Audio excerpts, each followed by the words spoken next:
Hola, this is Anna with Pathway to Spanish, here to talk to you briefly about me gusta. Give me just a few minutes and we'll knock it out of the park. Me gusta means I like it. I like it. I like doing something, whatever you like. The example I have here is me gusta la nieve. I have snow in the background. Me gusta la nieve. You try it.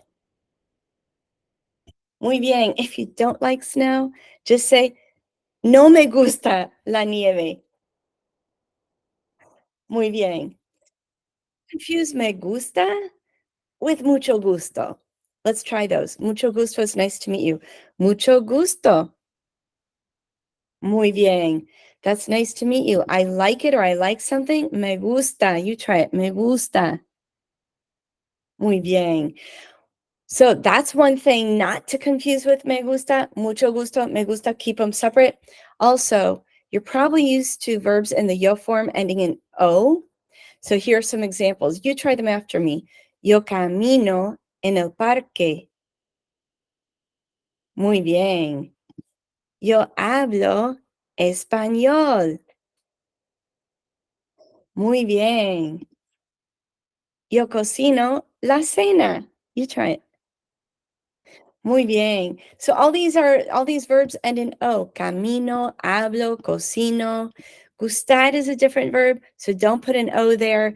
And add n for plural, more than one. Think of numbers for plural. Try these examples. I like the car. Me gusta el carro. Muy bien.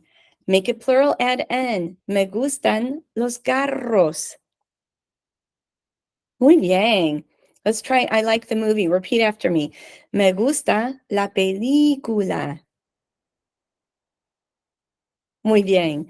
I like movies. Me gustan las películas. Muy bien. All right, we got another row of examples. I like the flower. Me gusta la flor. You try it. Muy bien. I like flowers.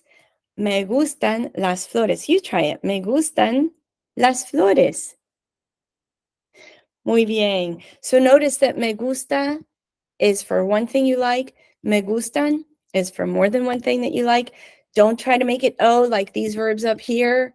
It's just different. So if you need help, take a look at our positive reviews on Facebook at Pathway to Spanish and message me. I'm here to help you learn to speak real life, everyday Spanish or English, depending on your need. I welcome individuals and businesses. Keep practicing out loud. Hasta luego.